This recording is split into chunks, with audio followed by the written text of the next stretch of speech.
Did she just slap him? The voice came from a woman in pearls, clutching her Gucci tote. She wasn't the only one staring. Passengers in the VIP boarding zone paused, heads turning toward Gate 9. Some blinked in disbelief. Others reached for their phones. Tasha Linton didn't care. She stood tall in her pressed navy blazer, hands still midair, eyes sharp enough to slice steel.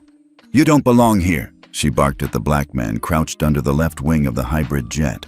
"Step away from the aircraft, now!" The man, grease on his hand, sleeves rolled up, collar faded, stood up slowly. He didn't raise his voice, didn't ask why. He just looked at her like she was noise. Then he said calmly, "Ma'am, if I don't reroute the sync coil in the next 3 minutes, this billion-dollar jet is going to shake itself off the runway at liftoff." Tasha scoffed. "Spare me the tech talk. This is a secure flight. You're just a ground hand, probably here to sweep the tarmac."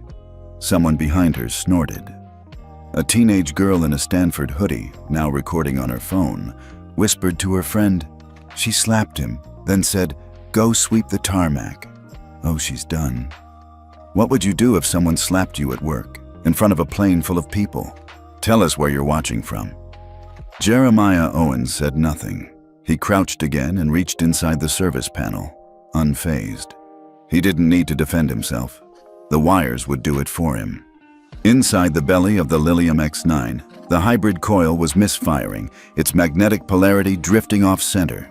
Left unchecked, the entire aircraft could enter a destabilized lift spiral. That kind of failure didn't make headlines. It made casualties. But Jeremiah knew the system better than anyone, because he built it.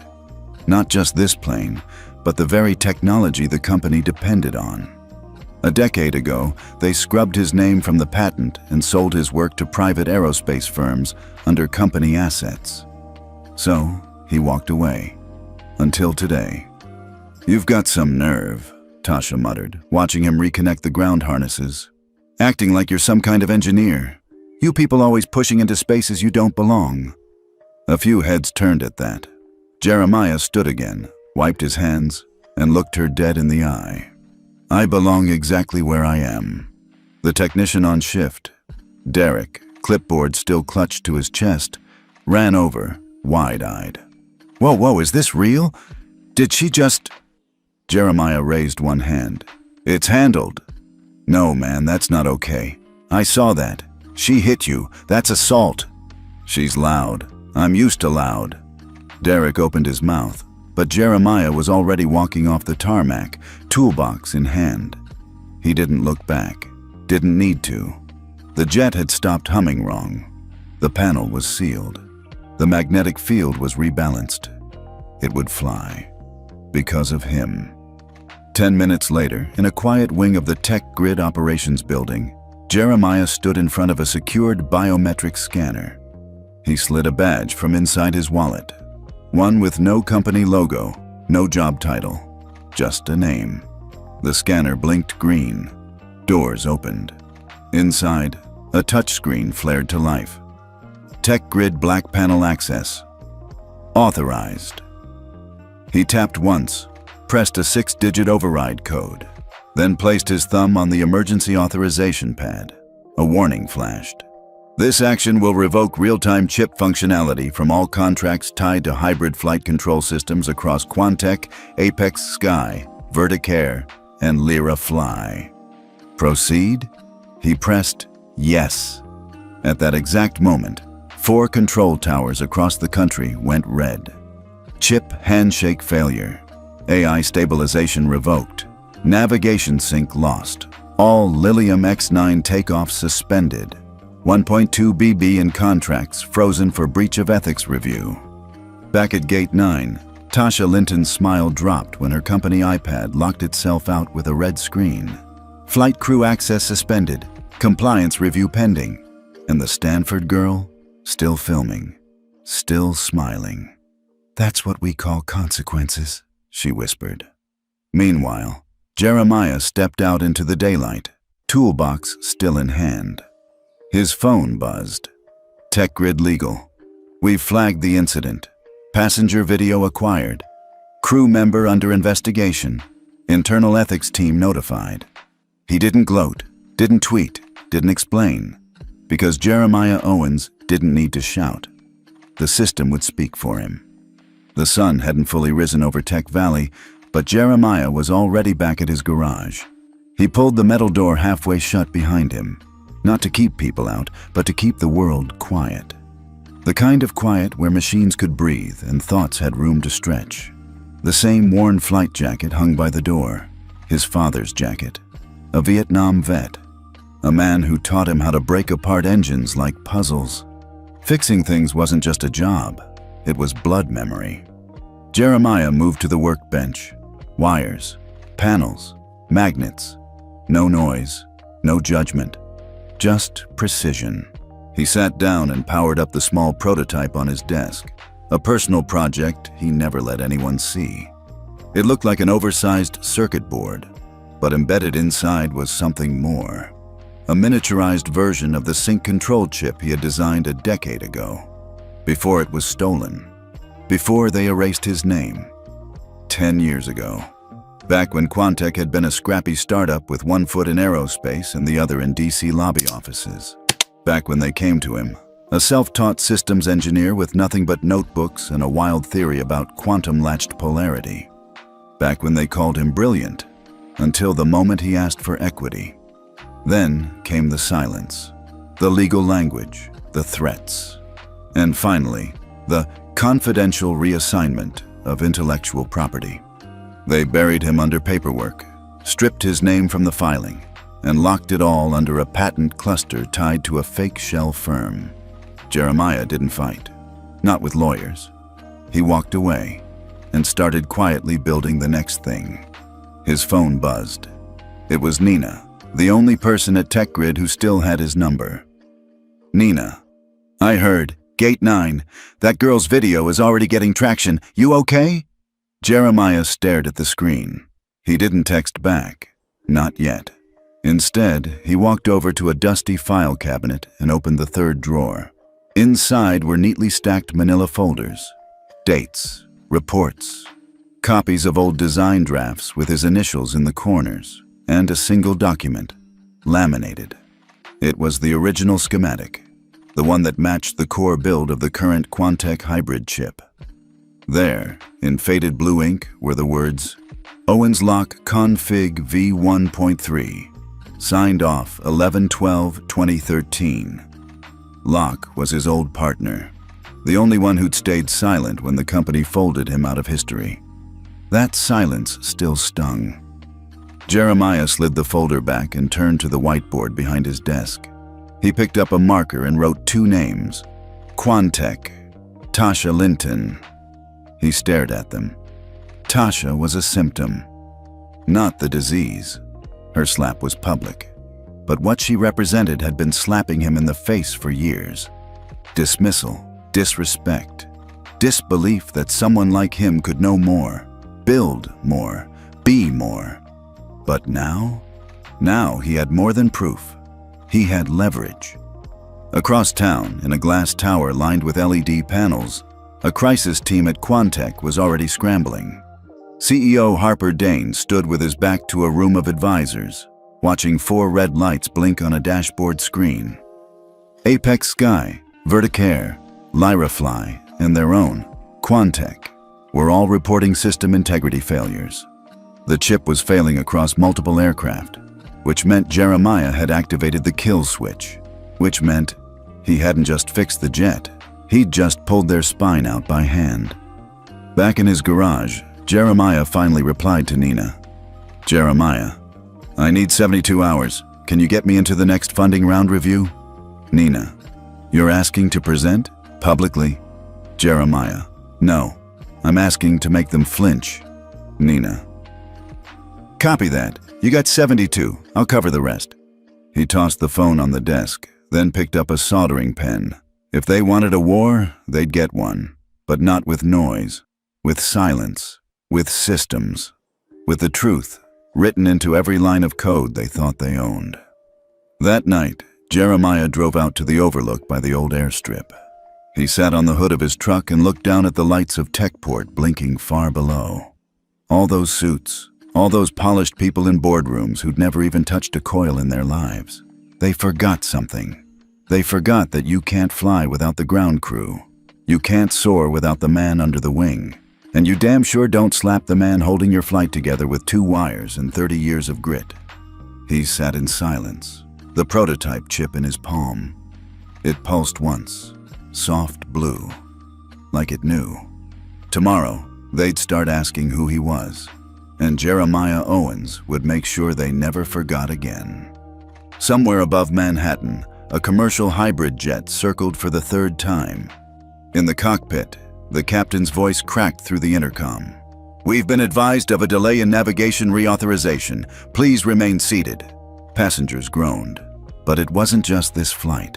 Across 4 major airlines, Quantec, Apex Sky, Vertic Air, and Lyra Fly, pilots were receiving the same message. Flight control chip authorization suspended. All hybrid aircraft must delay departure or prepare for emergency landing. No one knew why, except one man. And he was sitting alone in a garage in Tech Valley, finishing the last line of code in an encrypted module titled Ethics Protocol v2.0, Asset Accountability Trigger. Meanwhile, in the marble-glassed nerve center of Quantec, panic was no longer a rumor. Harper Dane, the CEO, slammed his hand against the touchscreen boardroom table. "Find out who accessed the root kill switch. I want names. I want footage. I want them buried." His legal counsel stammered. "Sir, the only digital signature tied to the trigger is a legacy badge. From Black Panel clearance, pre-merger era." Everyone froze. No one had touched that level of access in nearly a decade. Dane narrowed his eyes. "Whose badge?" The head of security answered slowly. "Owens." Back at TechGrid, Nina tapped through her dashboard in disbelief. "Jeremiah, what the hell did you do?" He didn't look up, just said quietly, "I gave the industry a choice." What kind of choice? Between ethics and exposure. 5 hours earlier, Jeremiah had quietly activated a clause he embedded in his original design, one that automatically revoked control rights from any airline found in violation of passenger or staff discrimination policies linked to system-certified personnel. He had hard-coded it into the original firmware kernel 10 years ago, and because they never gave him proper IP credit, they never knew it was there. So when Tasha Linton slapped him, when that video went viral, and when a publicly verifiable ethics breach was filed, the system shut itself down. Quantec's PR team scrambled. Emails flew, threats circled. And in a nondescript glass building outside DC, a department within the Federal Ethics in Aviation Office, FEAO, had quietly opened a compliance violation folder tied to the chip infrastructure. The email subject line read, "Jeremiah Owens, patent anomaly flagged, urgent." Back in Tech Valley, Jeremiah drove out to an unmarked address, a low-profile server farm that housed the backup for TechGrid Fund's legal infrastructure. The guard at the entrance stopped him. "Sir, this area is restricted." Jeremiah held up a badge. Not a name badge, a clearance token. The man's face dropped. "Understood. Proceed." Inside, Jeremiah met with Alma Reyes, legal strategist for TechGrid Fund, and the only person who ever believed him when he said, "They stole everything." She slid a folder across the table. "It's all here. Time-stamped footage, flight deck logs, her slap, her slur, the suspended takeoffs. You've got the industry by the tail." He didn't smile. "That's not the win I want." She nodded. "Then what?" "I want structural change." She blinked. "You mean policy?" "I mean power. I want this system to know. Next time someone's humiliated in public for just doing their job, the system reacts." She leaned back. "Jeremiah, you realize what you're saying? This isn't just about ethics now. You're rewriting the chain of command." "Good," he said. "Because I've been at the bottom long enough to know, no one at the top listens unless you hit them in the contracts." Across town, Tasha Linton sat alone in a break room, her company tablet seized, her uniform badge temporarily revoked. Her hands trembled as she scrolled through TikTok. There it was. Her face, her slap, her words. Millions of views. Comments lit up. She really said, "You people? Oh no." He kept his cool. I'd have sued her and the airline. Don't mess with quiet black men who fix things. That man owns your flight now. Then came the hashtags. Had slapback justice Hanash mechanic behind. The jet telltales moment. Her career wasn't just under review. It was on fire. Meanwhile, Jeremiah sat at the edge of his garage with an old file folder open on his lap. Inside was a photo, him and his late mentor, Charles Locke, shaking hands in front of the first prototype chip in 2012. He whispered to the photo, "You said one day they'd come knocking." Then his phone buzzed. Unknown number. "Mr. Owens, this is the FAA Director's Office. We're requesting an urgent conversation regarding your IP claim and industry shutdown." He stared at the screen, then answered calmly, "Only if it's recorded." By morning, 4 major headlines hit national news. 1.2 billion contracts frozen after racial incident triggers ethics lockout.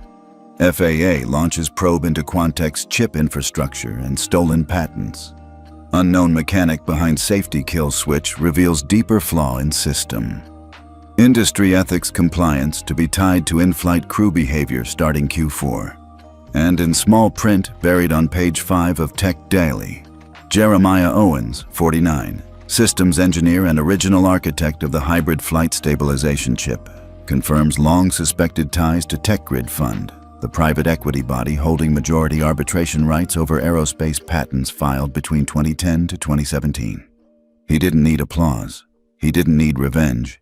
He just needed the system to stop pretending people like him didn't build it.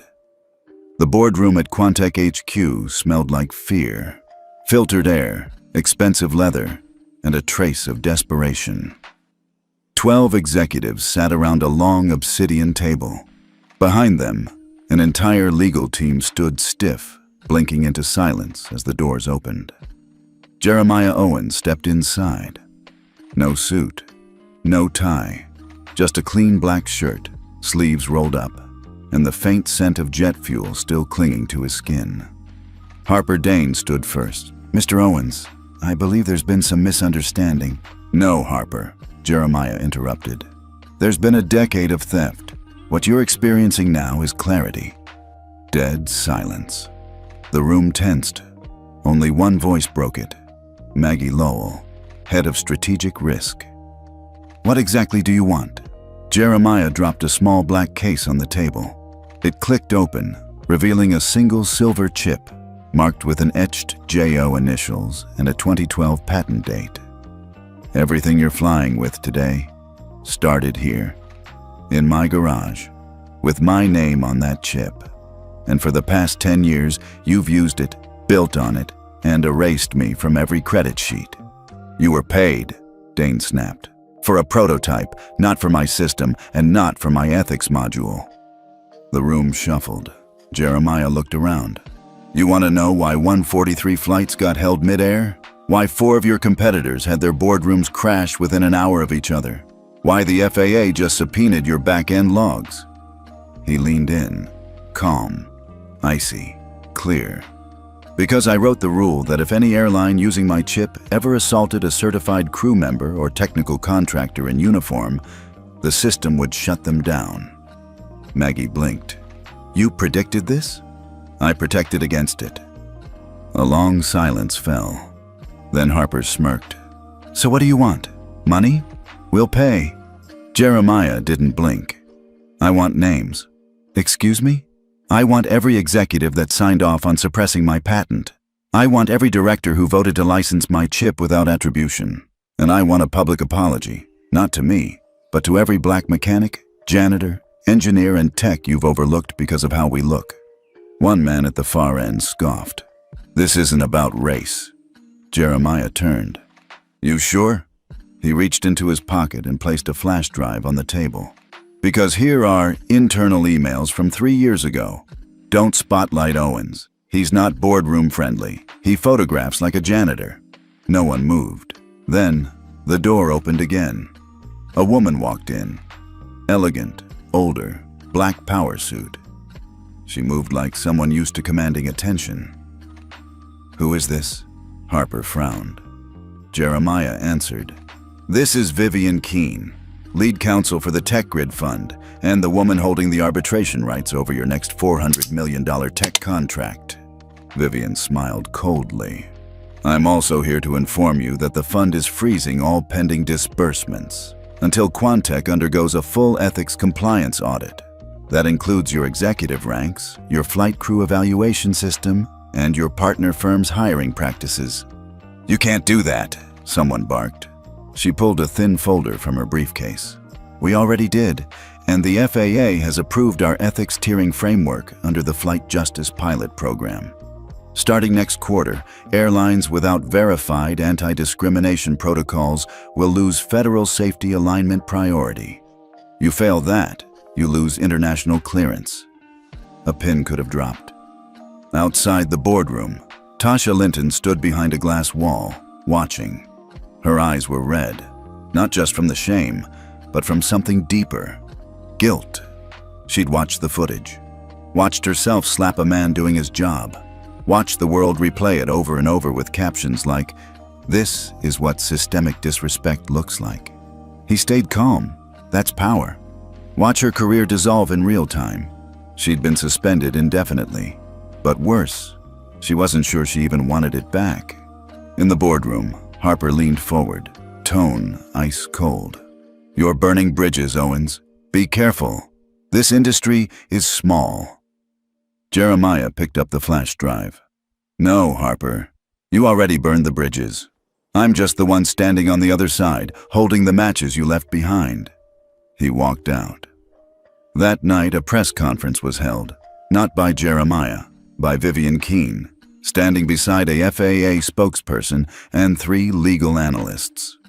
The microphone squeaked. Vivian cleared her throat. "We are here to confirm that effective immediately, 4 airlines will undergo mandatory review under the Ethics Integration Pilot.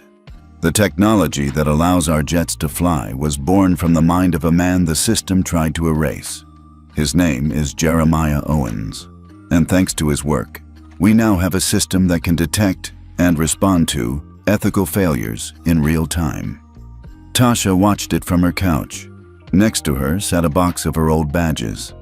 She picked one up, ran her fingers across the name. Tasha Linton, crew lead.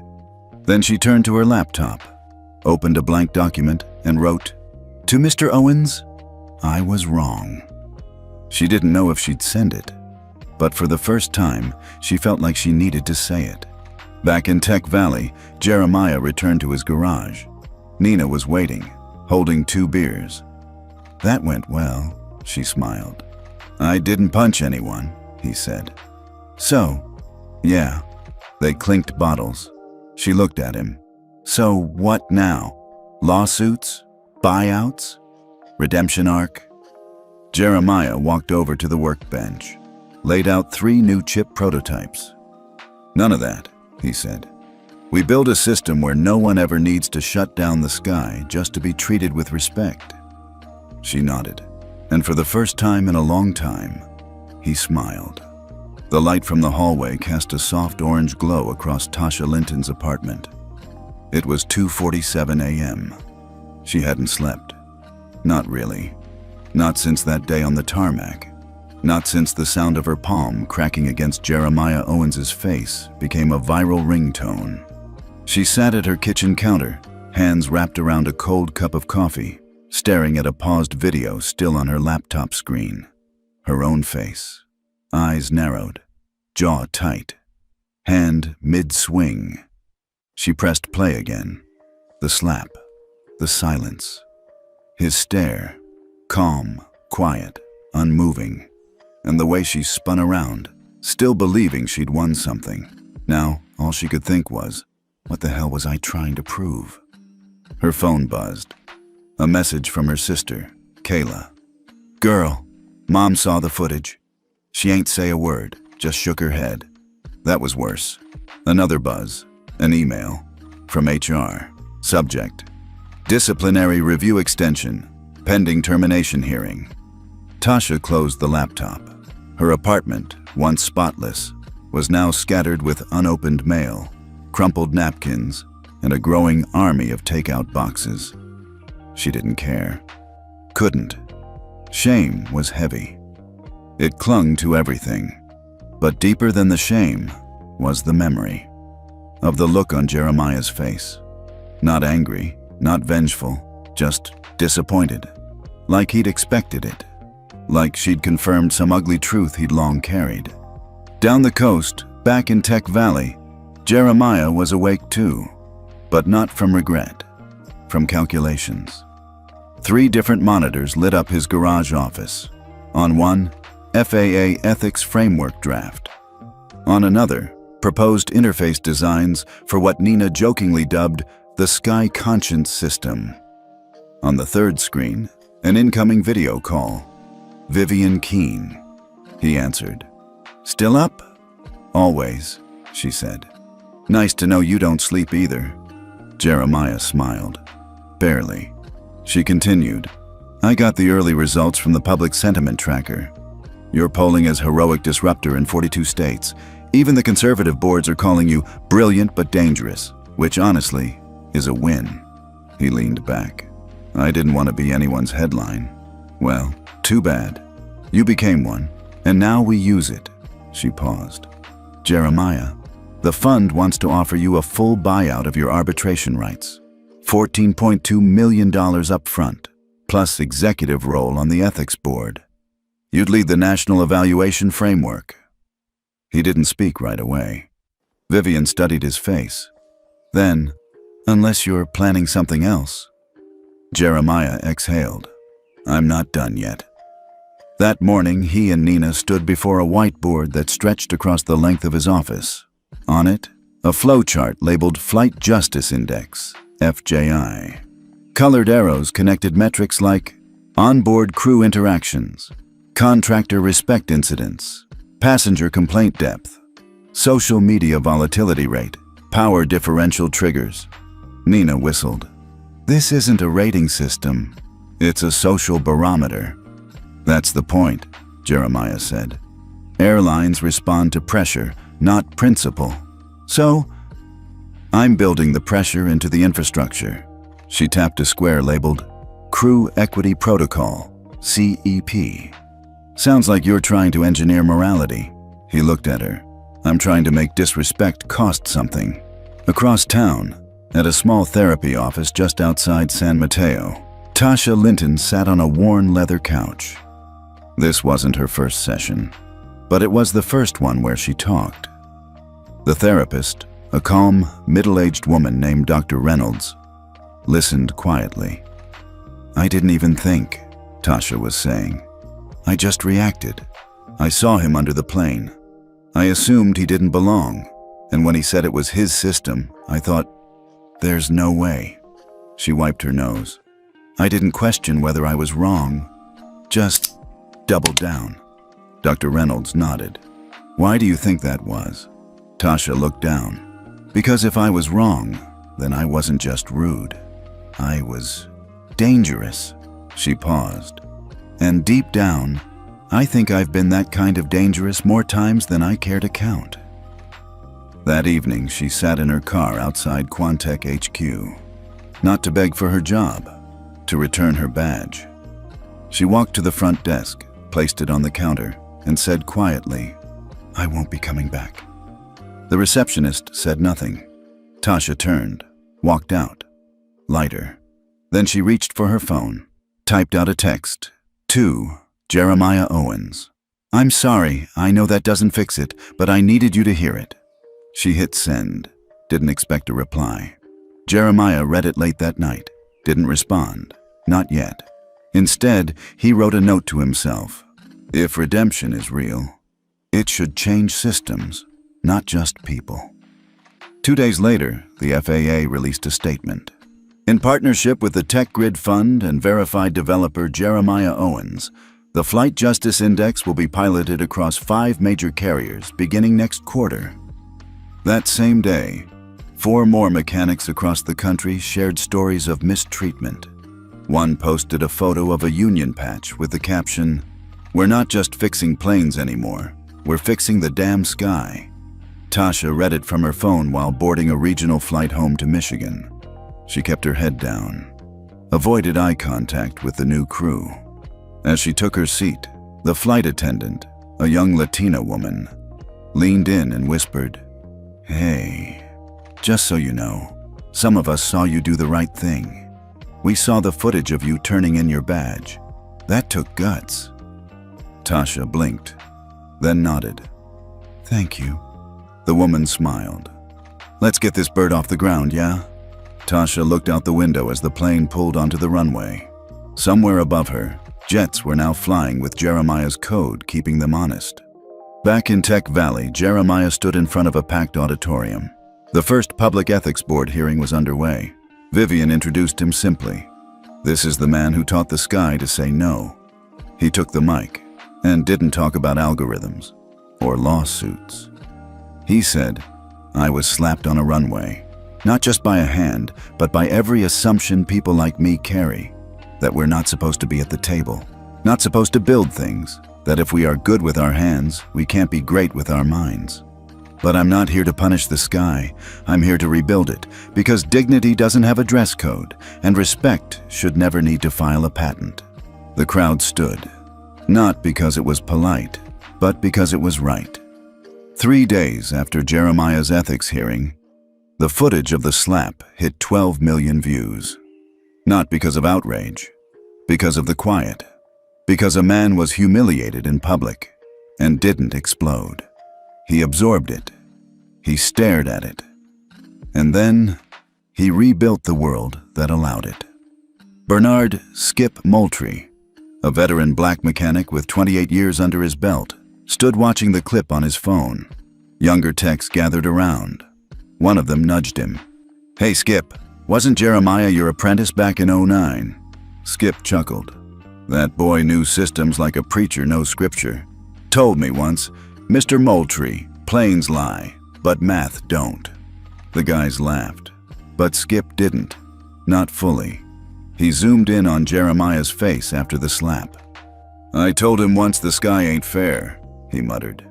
"Guess he decided to make it fair."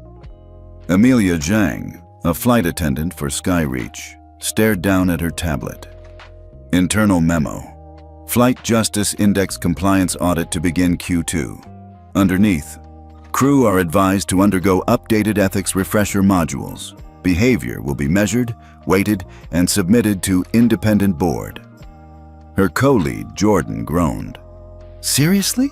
They're gonna rate us like Uber drivers now?" Amelia shrugged. "Maybe some of us should have been rated all along." He glanced at her. "You mean like Tasha?" Amelia didn't answer, but she didn't look away either. A user posted, "Jeremiah Owens is what happens when black excellence meets aerospace systems and chooses justice over vengeance." And then another, "I've worked 7 years in aviation tech and never once saw a man like him at the decision table. Let him build the whole damn table." Within an hour, the hashtag #HatchSkyJustice trended in 17 states. Fatima El-Khoury, a hijabi North African-American aircraft mechanic, stood at the mic during the open assembly. Her voice was clear, clipped, professional. "We've all been shouted at on the tarmac. We've all been told to know our place. But Jeremiah didn't shout back. He built a place instead. One where respect is measurable, where systems can't ignore it anymore." Applause. A voice from the back. "Fatma, you down to help draft the mechanics' union response?" She nodded. "Let's not just react, let's architect." Atlanta. Inside Quantech's executive conference room, CEO Elena Brightstone was not in a good mood. She threw down the latest Forbes spread. The cover? "The Mechanic Who Rewired the Sky," subhead, "How Jeremiah Owens' System Forced an Industry-Wide Reckoning." "We're no longer just a tech firm," she snapped. "We're the villain in a Telltale's video. That's a brand problem." Her legal officer, Harlan, cleared his throat. "Actually, we're named directly in the FAA's Phase 2 rollout. If we resist the FJI, We'll lose our tech partner certifications by fall. Silence. Then, find me Tasha Linton. Tasha opened her door to find two Quantech reps on her porch. One was from HR. The other wore the smug badge of brand crisis PR. We're extending an offer, they said. To be a face of the new initiative, internal reform, diversity accountability. We'll coach you, manage the optics. Tasha cut them off. You want to use me to say, look, we're fixing it. They hesitated. Tasha folded her arms. I'm not interested in being your mascot of redemption. They tried again. You could help change the system. I already hurt the system, she said. Now it's my job to listen to the people building what comes next. She shut the door. Quietly this time. Nina tapped a screen. We just crossed our 500th whistleblower submission. Stories from pilots, mechanics, gate agents, even airport janitors. Jeremiah looked at the screen. Names, timestamps, airline tags. All anonymous. All real. They've been waiting for someone to say it was okay to speak, she added. He leaned forward. We need to verify and publish a sample set, not names. Just patterns, so the public sees what we've buried. Nina nodded. Then she smiled. Also, we just got a direct call from the Department of Transportation. They want to trial the FJI on military contractor fleets. Jeremiah froze. Military flights? Yeah. They said the current chain of accountability is fragile. He let out a breath. So it's not just commercial anymore. Nope, she grinned. You're officially in the sky and the state. A host turned to civil rights historian Dr. Julianne Monroe. What's your take on this? Is this a moment or a movement? Dr. Monroe adjusted her glasses. It's both, she said. What Jeremiah Owens did wasn't just technological. It was moral engineering. He quantified what black people have been saying for decades. We're not imagining the disrespect. We're surviving it. More importantly, he didn't burn the system. He debugged it. From Tasha Linton, subject. I won't ask for forgiveness. I watched the hearing. I saw the crowd stand for you. I'm not writing to apologize again. You already know I regret it, but I wanted you to know. I'm taking a job at a youth outreach program for women in aviation, teaching what I was never taught. Not about planes, about power. Thank you for showing us all how to hold it right. Tasha Jeremiah sat alone in his garage that night. He read the email. Then he looked up at the monitor, where a live map showed airlines now deploying FJI metrics in real time. Red flashes when equity dropped. Green pulses when crew scores rose. It looked almost like a heartbeat. He thought of something his mother used to say. Fair doesn't mean the same for everyone. Fair means the right thing, at the right time, for the right reason. He clicked a button to push the next update, not to fix the sky, but to keep teaching it how to fly fair. It started with a simple press release. FAA temporarily suspends certification for Sky Quanta Airlines. But what it triggered wasn't simple at all. Acting Director Marisol Chen stood before a room full of journalists, eyes level and clear. The footage seen across the world was not just disturbing, it was diagnostic, she said. She tapped a screen. Behind her, a still frame. Tasha mid-slap, Jeremiah mid-blink. Sky Quanta's internal response failed at every procedural checkpoint. Therefore, effective immediately, we are suspending their domestic and international certification for 30 days pending investigation. Gasps. This is not punishment. This is a reboot. Boardroom lights were off. Only the screens glowed. Charts. Stock dips. Media sentiment. Live protests at 4 airports.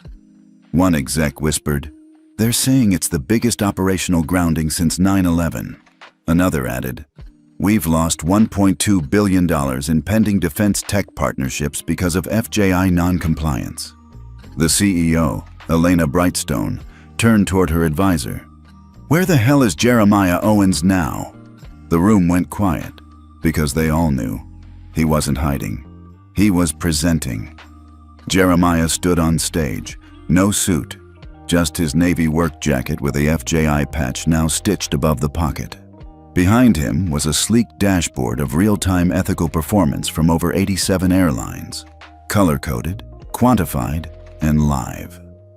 "Systems that measure safety already exist," he said calmly. "But we forgot to measure something more critical: dignity." A beat. The Flight Justice Index is now open source.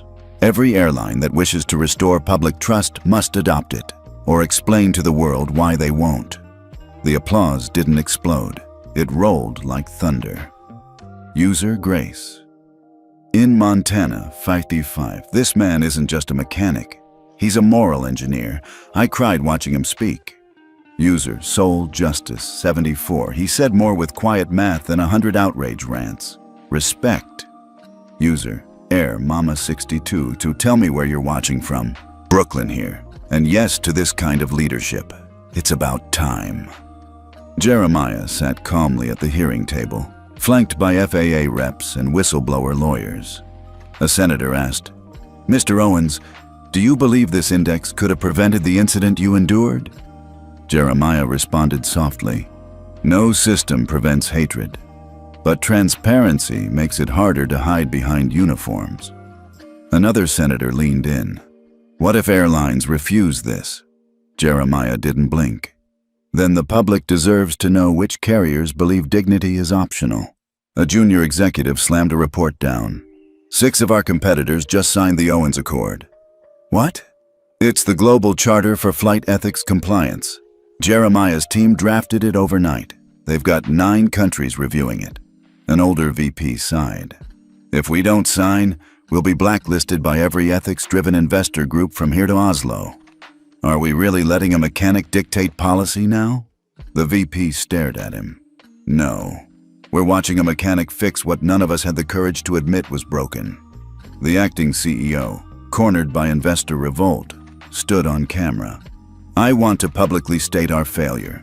We silenced, denied, and retaliated against a man who tried to serve, not himself, but the aircraft, the passengers, and the system." A pause. "As of today, we have signed the Owens Accord.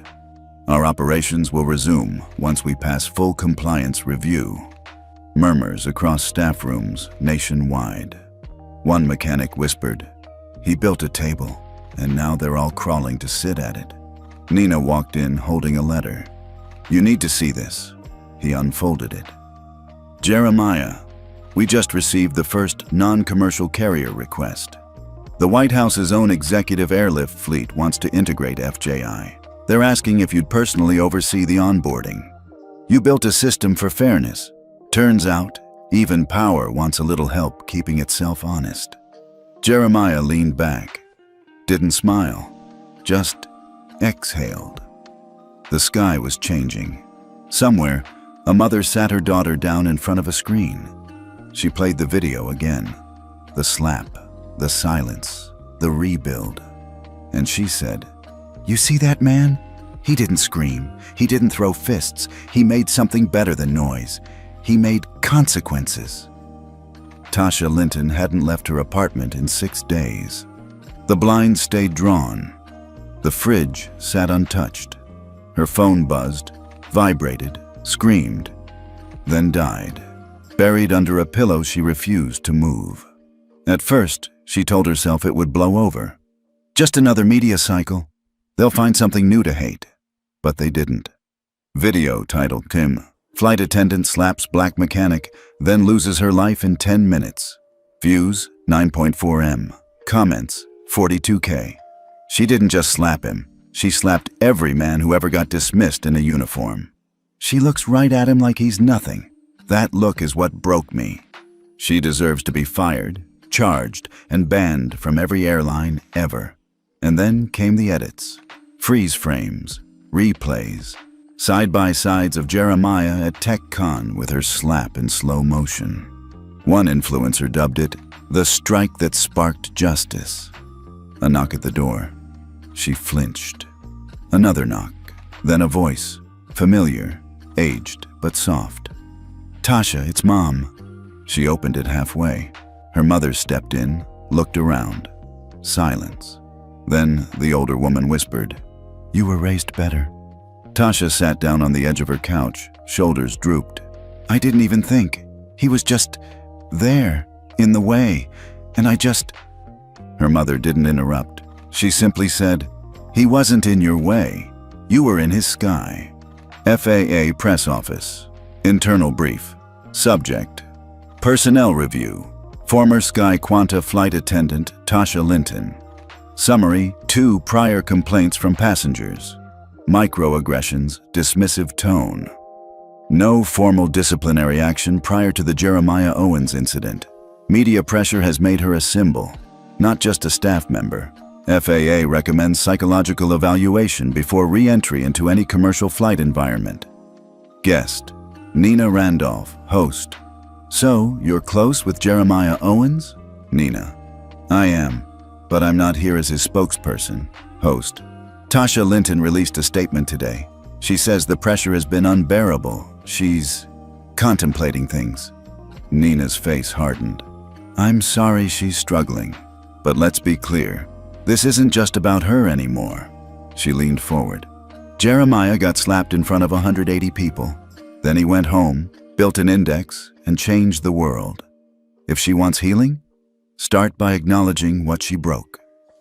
Tasha sat across from Dr. Simone Garner, a black therapist with a quiet strength. "I know you don't know me," Tasha began, voice cracking, "but I'm not a monster." Dr. Garner nodded slowly. "Okay, so who are you?" "I was just trying to keep control. The cabin was chaos, and he didn't answer me right away." "You wanted control. But what if your training had taught you instead to want connection?" Tasha fell silent. "Has it occurred to you," the doctor said gently, "that Jeremiah might have been trying to protect your plane, even when you didn't protect him?" Tears slipped quietly. "I ruined everything, didn't I?" Dr. Garner nodded again, not harshly, just truthfully. "Now you get to decide what you do with that ruin." A viral movement rose unexpectedly, led not by aviation insiders, but by a teacher in Missouri. She wrote, "If we're demanding systems change, we also have to believe people can. Jeremiah didn't just build tech, he built truth, and truth should make room for growth, not just punishment." The petition hit 500K signatures in a week. Nina read it. Jeremiah saw it too, but neither responded. Not yet. The air was crisp.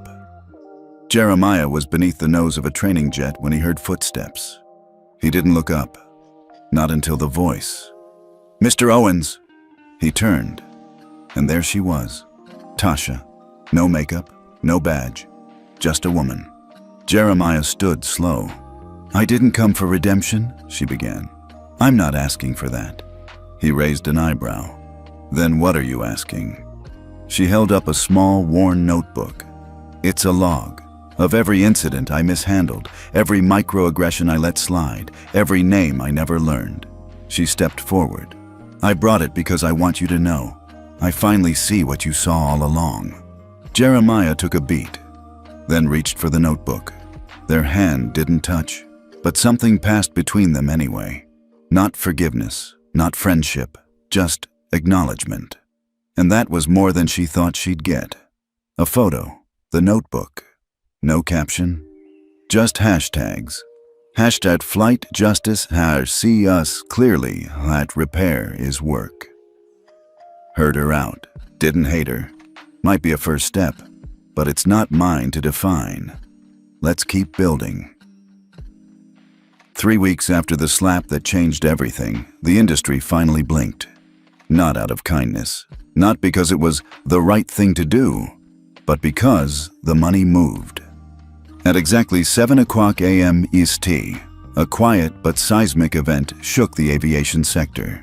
Veritas Equity Holdings, the trillion-dollar infrastructure and ethics fund, released a statement.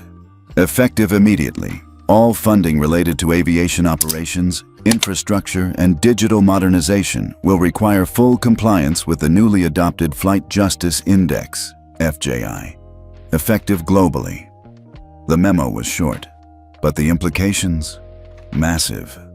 Within 90 minutes, 7 major airlines suspended regular operations for internal audits. 3 union leaders resigned preemptively. Airline stock across the board dipped 12%, and in the middle of it all, sitting in a dark conference room in Atlanta, was Jeremiah Owens. He didn't speak first. Nina did, wearing a crisp navy suit and the kind of expression that makes room go silent. "We're not here to request reform. We're here to enforce it." Next to her, Jeremiah placed the thick folder on the table. Pages and pages of behavioral data, scenarios, bias tracking, weighted accountability frameworks, a section titled, "The Invisible Slaps." The airline executives looked stunned. One finally managed to say, "How do we know this won't destroy customer experience?" Jeremiah didn't blink. "You've been measuring comfort. We're here to measure dignity." By the end of the week, 5 key shifts rolled across the industry. Bias response units were required on board international and high-risk domestic flights. All cabin crew must pass a de-escalation and equity training, supervised by an independent board. A new in-flight digital feedback system was launched, real-time reporting direct to the FAA. Any verified incident of discrimination triggers a 72-hour fleet ethics freeze, halting expansion and hiring. All major airlines signed the Flight Justice Charter, publicly displayed on every aircraft by law. But that wasn't the only news. Something far more permanent was taking shape behind the scenes. In a sleek press room in San Francisco, Celeste Monroe, CEO of Veritas, stood at a podium. Behind her, the Skyline Air logo faded to black. A new name appeared. Monroe Air, she smiled. "We don't erase the past, but we don't fly it forward either." Cameras clicked. Journalists whispered. Celeste continued. "This airline once ignored the warning signs, but now, we're building one where no mechanic has to beg to be heard, where no badge matters more than basic human decency." Then she looked to her left, and for the first time, Jeremiah Owens walked on stage, not as a symbol, but as the new Chief Systems Integrity Officer of Monroe Air. Within 48 hours, stories rippled globally. A small Caribbean airline adopted FJI with pride. Emirates sent a delegation to Atlanta to study Jeremiah's framework. An alliance of African air safety regulators requested to host a regional summit with his team. In Canada, the Minister of Transport called the index the ethical GPS the industry lost decades ago. But in America, it hit hardest in places no camera could reach. A white mechanic named Ray sat beside his coworker Dion, black, 26, and always quiet. Ray rubbed the back of his neck. "You know, I saw that slap video." Dion nodded. Ray cleared his throat. "I think I did something like that once. Not a slap, but dismissed someone. Treated him like noise." Dion said nothing. Ray swallowed hard. "I didn't know how loud silence can sound." Dion looked over, then offered a fist bump. That moment, as much as any policy, marked a beginning. "Do you think we're done?" the host asked. Nina smiled. "No, we just took off." She didn't attend the press events, didn't speak to the media, but quietly, she applied for a role on the ethics review board of a small regional airline. Her application wasn't accepted, but it wasn't discarded either. It was marked as under consideration. Sometimes, progress doesn't look like redemption. It looks like waiting your turn, the right way this time. I didn't ask to be the face of this, but I watched my father work 34 years as a train technician and never get heard. I watched my brother get dismissed at a tech firm when he raised concerns. I've watched too many people stay silent because they didn't think their voice could land. That ends now. We don't just fix planes. We fix how the world treats the hands that fix them. A black screen. Then, white text appears. This story was inspired by hundreds of real ones. If you've ever been dismissed, stay standing. If you've ever been silenced, speak louder. If you've ever felt invisible, know this: we see you now. Have you ever witnessed a quiet act of dignity that changed everything? Tell us your story in the comments, and tell us where you're watching from. We want to hear from you. The auditorium at Clayton Tech wasn't large, but it was packed. Rows of students in steel-toe boots and safety goggles sat shoulder to shoulder. Some were still wiping the smell of machine oil off their hands from morning lab. Others leaned forward, notebooks open, hungry for something more than instruction. They didn't come to hear another lecture. They came to hear from him, Jeremiah Owens, the mechanic who changed the sky. He stepped to the mic, not wearing a suit, not even close. Just a plain denim shirt and work boots with old oil stains. The kind of gear that said, "I'm not here to impress you. I'm here because I believe in you." He paused, then asked, "You know what I fix?" A few students chuckled. One whispered, "Planes." He shook his head. "No, not anymore." He let the silence sit, then added, "I fix the systems that ignore people like us." He didn't sugarcoat it. He told them about Tasha, the slap, the silence, the shame, and how he almost walked away from everything that day. I wasn't supposed to be in first class. I wasn't even supposed to be in the frame of that video. But when the world finally saw me, I had a choice. He looked up. To become just another headline, or to build the kind of table where voices like mine can sit and not have to raise them. A girl in the third row raised her hand. "Did you ever want revenge?" He smiled, bittersweet. "Of course. I'm human. But you don't build systems by breaking people. You build them by outlasting the ones who tried to erase you." Another student, tall and quiet, stood. "How do you stay calm when they come at you with hate?" Jeremiah walked closer. "You think I stay calm? You think my hands didn't shake under that wing when she slapped me? I stayed focused, because power doesn't always yell. Sometimes it just does its job so well, the noise has to get quiet." He told them about his father, a railway technician, how he worked 29 years without promotion, even though he trained half the department, how he came home one night, sat on the porch, and said, "Son, we don't get legacy, we just get labor." That night stuck with Jeremiah. That's when I decided to prove him wrong. He pulled up a small model from a rolling case, a scaled version of a new flight training module. "This is Project Elevate, a joint program between Monroe Air, Veritas Equity, and 5 technical colleges, starting with yours." The room gasped. Every student straightened up. He continued, "You'll get paid apprenticeships, direct pipeline access to ethical certification, and mentorship from folks who've actually walked the hangars, not just boardrooms." He locked eyes with a kid near the aisle. "Starting with you." After the Q&A, Jeremiah stayed behind. One by one, students lined up, not for photos, but for handshakes. One boy stammered, "I didn't think someone like me could..." Jeremiah stopped him. "Someone like you is exactly who this was built for." He handed him a signed notebook.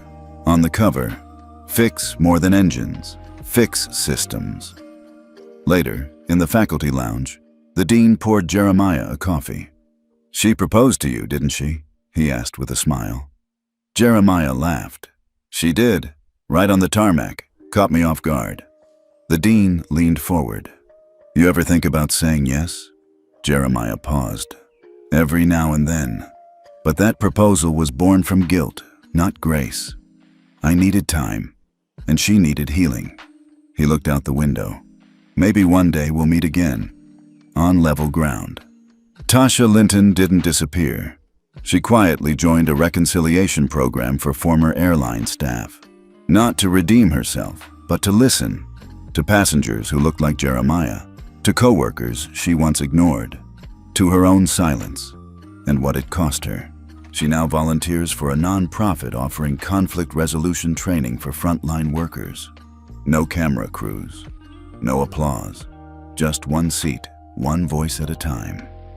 Back in Atlanta, a boy named Kyle watches Jeremiah's speech online.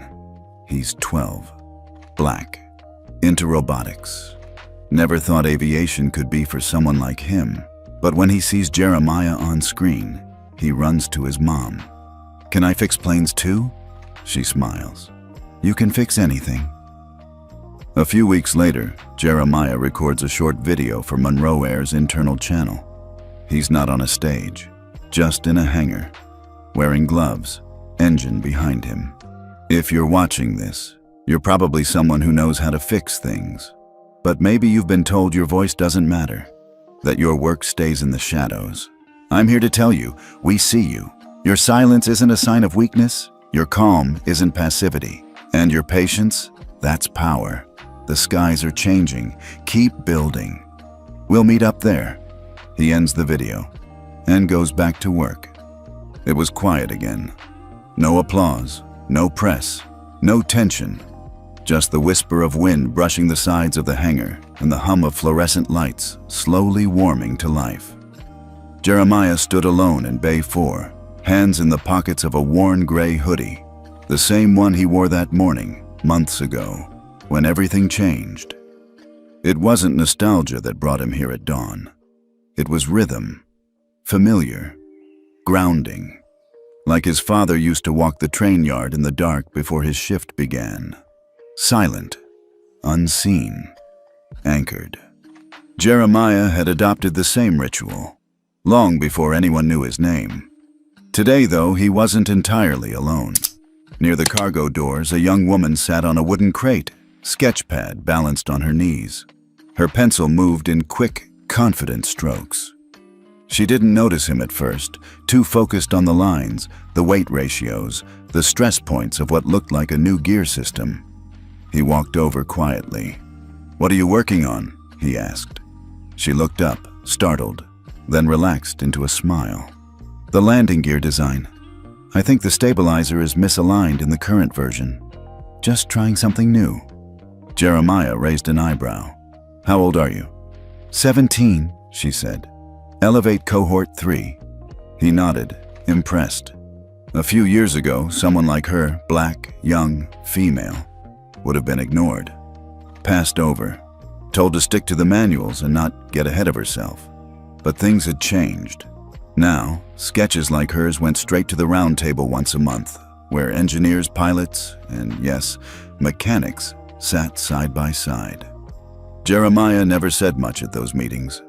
He didn't need to. His silence had weight now. As he made his way toward the locker area, he noticed an envelope taped to his door. Neat handwriting. The paper was slightly smudged, as if the writer had hesitated a few times before sealing it. He opened it slowly. It was from Diego, a former ground tech out of El Paso. Years ago, Diego had tried to flag irregular crew assignments and blatant racial bias. He was ignored, pushed out. But after the Jetline hearing went public, the case was reopened. "I didn't think anyone would ever care," the letter said. "But they called me last week, apologized, reinstated me. I owe that to you." Jeremiah folded the letter and tucked it into the small tin box he kept under his desk, one filled with similar letters. Quiet testimonies from people who'd found their voice after watching someone stand still. Refused to retaliate. Just stand. Later that day, his phone rang. The number flashed as unknown caller, but the voice on the other end was clear. "Jeremiah? This is Sheila Tran, CEO at Monroe Air." She didn't waste time. "I wanted to invite you to co-chair our new Coalition on Ethical Aviation Practices. It's not just symbolic. We want you involved in shaping it, from the inside." He was quiet for a moment. "I'm not a speaker," he said. "I know," she replied. "That's why people listen when you do." He didn't say yes, but he didn't say no. As he stepped outside, ready to head home, something caught his eye by the fence line. A familiar posture. Still, watchful. Tasha. She stood outside the gates, not moving, arms crossed but not defensive, more like someone waiting to feel permission. Jeremiah walked slowly across the grass. He didn't speak first. "I wasn't going to bother you," she said softly. "I just wanted to see it. The program, the hangars, what you built." He said nothing. "I've been doing a lot of reading, listening. watching. I know it doesn't fix anything, but I wanted you to know. I see it now. I see you, and I'm sorry I didn't before." He met her eyes, steady. Seeing is a start. He didn't offer forgiveness or invite her in. He just turned and walked back. That was enough. Near the visitor lot, a boy stood by the gate holding a small model jet in his hands. Jeremiah paused. "You lost?" he asked. The boy shook his head. "My mom works here. She said you helped fix how planes work." Jeremiah knelt to eye level. "Planes still fly the same," he said. "We just changed how people see the ones who keep them in the air." The boy looked at the model in his hands. "I made this for you," he said. "I used to think mechanics were just guys who got greasy, but I think they're more like doctors. They heal things." Jeremiah smiled. "And some days," he said, "they heal more than machines." That night he sat on the porch of the same house he'd always lived in. The same porch he paced before the Senate hearing. The same one where he told his mom he wouldn't back down. The sky overhead was peppered with blinking dots, planes tracing quiet arcs across the night. He knew the passengers inside had no idea, had never heard of him, and that was fine. But somewhere on board were crew members, engineers, mechanics, maybe even a quiet young girl with a sketch pad, who thought twice before judging someone by their title or their boots. Because one man had once stood still after being humiliated, and built something instead of breaking it. Before bed, he opened his email. The last message was titled, "You helped me stay." It was from a young woman in Utah, black, 27, lead tech at a rural airfield. "They tried to get rid of me, said I didn't fit. I almost left," she wrote. "Then I saw your story. I stayed, and last week they promoted me. Now I run the hangar." She ended with one line, "Because of you, I didn't walk." Jeremiah leaned back, eyes closed, letting those words settle in. He didn't need a statue, or a plaque, or a speech. He had something better. Proof. The garden behind Jeremiah's house didn't bloom like it used to.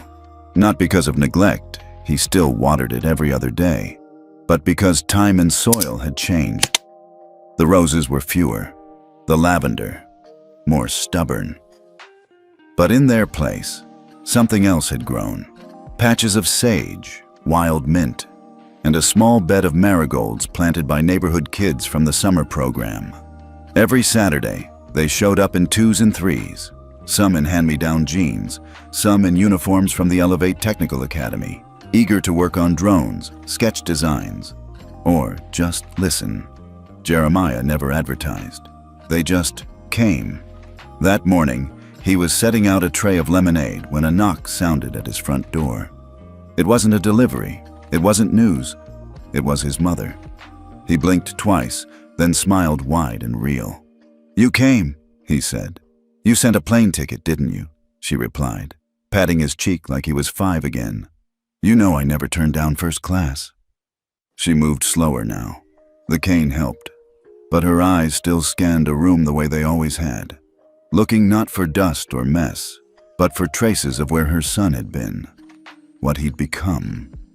She noticed the blueprint spread across the kitchen table. "Still dreaming?" she asked. "No," he said. "Just refining."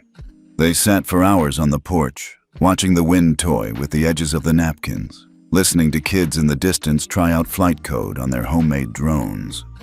His mother leaned back, sipping her tea. "You ever think it would come to this?" Jeremiah shook his head. "I thought I'd disappear under an engine somewhere, just fade out." She didn't laugh. She didn't argue. She just looked at him and said, "But you didn't." Later that day, he walked her through the Elevate hangar. The place buzzed with quiet energy, part lab, part garage, part classroom. No one saluted. No one pointed. They just nodded respectfully. That was enough. He led her to the East Wing, where a new mural was taking shape. Painted across the wall were silhouettes of aircraft mechanics, air traffic controllers, and engineers, but not as background characters. They were central, gloves on, eyes sharp, hands outstretched. One figure stood slightly taller than the rest, his boots muddy, a wrench in his grip. Underneath the mural were the words, "Legacy isn't loud. It just holds the line." His mother touched the edge of the wall, fingers trailing the fresh paint.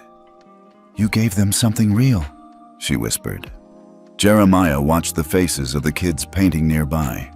Some were so young their hands shook when they mixed colors, but they were here. They belonged. That evening, he walked back alone toward his house. The sun was low, casting the valley in soft orange light. A truck pulled up across the street, and a woman stepped out, slender, sharp-eyed, with hair pinned up and a clipboard under her arm. She wasn't media. She wasn't corporate. She was FAA. "Mr. Owens?" she said. "Yeah?" "We're finalizing the new national protocol. We want your input on the onboarding sequence and cultural sensitivity rating system." Jeremiah blinked. "I didn't think you needed me anymore." She smiled. "That's exactly why we do." He nodded, took the packet, closed the door behind him. That night he sat on the back porch again. The air was cool, quiet. In the distance he could hear faint music from the next block. Somebody playing old vinyls, something smoky and slow. It made the sky feel closer, softer. He pulled out the old tin box again. The one with the letters, the notes, the thanks. There was a new one, dated just a week ago. It was from Tasha. She hadn't tried to call, hadn't shown up again, but she'd written. The letter wasn't long, just enough. "I don't expect a response," she wrote, "but I want you to know. I stayed in the system.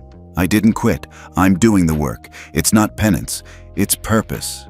Thank you for giving me the mirror I was too proud to look into." He folded the letter, added it to the others. That was enough. The final sunbeam dipped below the fence line. Lights blinked on one by one across the yard, the porch, the street. Tomorrow, more students would come. More questions, more sketches.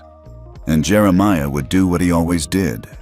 Show up, stay grounded, keep the systems flying, quietly, without applause, and always with purpose. Because sometimes, the most powerful legacies weren't built on stages or broadcasted to the world. They were built in garages, taught in hangars, and handed down in silence. One wrench, one word, one kid at a time. And now we want to hear from you.